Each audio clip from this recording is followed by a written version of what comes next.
আসসালামু আলাইকুম।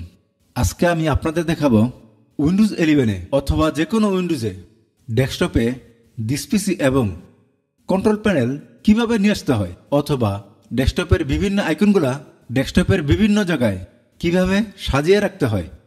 তাহলে চলুন কম্পিউটার স্ক্রিনে বা ডেস্কটপে চলে যাই। আমি ডেস্কটপে আছি, এই হচ্ছে ডেস্কটপ। তো ডেস্কটপে আপনারা খেয়াল করে দেখেন, এখানে কোনো ডিসপিসির চিহ্ন নাই, কিন্তু আমাদের ডিসপিসিটা খুব ইম্পর্টেন্ট। তো আমরা ডেস্কটপে কীভাবে ডিসপিসি আনবো? ডেস্কটপে ডিসপিসি নিয়ে আসতে হলে মাউস থেকে রাইট বাটন ক্লিক করব। রাইট বাটন ক্লিক করার পর আমরা চলে যাব পার্সোনালাইজে ক্লিক করব। ক্লিক করার পর পার্সোনালাইজেশন নামে একটি উইন্ডো আসবে বা একটি পেজ আসবে। এখান থেকে আমরা চলে যাব এই থিম নামের যে অপশনটি আছে, থিমে ক্লিক করলাম। থিমে ক্লিক করার পর আমার আরেকটি পেজ চলে আসলো। এই পেজ থেকে দেখুন রিলেটেড সেটিংয়ের নিচে ডেস্কটপ আইকন সেটিং আছে। তো ডেস্কটপ আইকন সেটিংয়ে আমি মাউসের লেফট বাটন ক্লিক করলাম।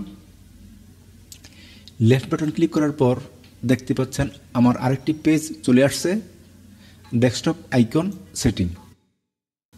তো আমি ডেস্কটপ আইকন সেটিং থেকে কম্পিউটার এবং কন্ট্রোল প্যানেল আমি দুটাতে টিকমার্ক করে নিলাম। এখানে আরও দুটি অপশন আছে, ইউজার ফাইল, নেটওয়ার্ক।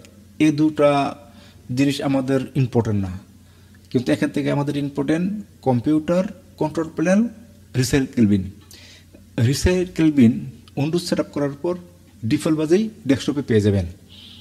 তো আলাদাভাবে রিসাইকেল বিন আনার কোনো প্রয়োজন নাই। তো আমি এখান থেকে কম্পিউটার এবং কন্ট্রোল প্যানেলকে টিকমার্ক দিয়ে অ্যাপ্লাই করে ওকে করে দিলাম। এখন দেখতে পাচ্ছেন ডিসপিসি এবং কন্ট্রোল প্যানেল দুটি আইকন চলে আসছে। পার্সোনালাইজেশন পেজটাকে ক্লোজ করে দিলাম। তো আমি ডিসপিসিকে টেনে মাঝে নিয়ে আসি, ডিসপিসিকে যদি আমি টেনে ধরে মাঝে নিয়ে আসি, ডিসপিসি কিন্তু মাঝে এসে থাকে না।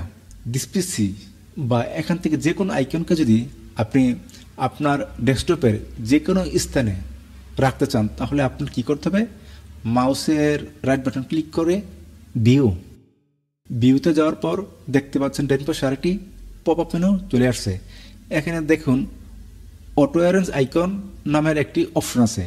এখানের বাম পাশে একটি টিক চিহ্ন দেওয়া আছে। আমি এখান থেকে টিক চিহ্নটা উঠিয়ে দিলাম। দেখুন টিক চিহ্নটা উঠিয়ে দিলাম।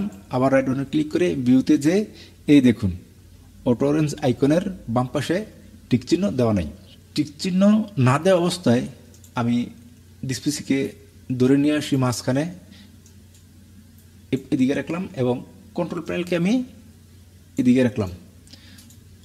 কন্ট্রোল প্যানেল এবং ডিসপিসি পাশাপাশি রাখলাম।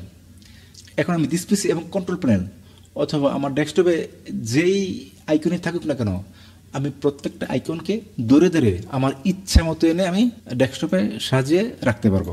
আর এখানে যদি অটো অ্যারেঞ্জ আইকনের টিকচিহ্ন দেওয়া থাকে, তাহলে ডেস্কটপের আইকনগুলো আপনারা ইচ্ছা মতো সাজিয়ে রাখতে পারবেন না। আর যদি আমার এই ভিডিওটি আপনাদের ভালো লাগে বা এরকম ধরনের আরও ভিডিও পেতে চান, তাহলে গাফফার কম্পিউটার চ্যানেলটি সাবস্ক্রাইব করুন এবং বেল বাটনে ক্লিক করে রাখুন।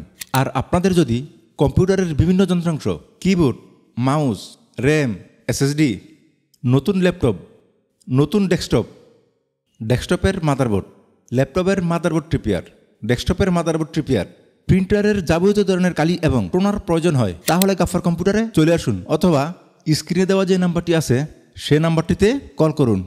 ভিডিওটি দেখার জন্য ধন্যবাদ।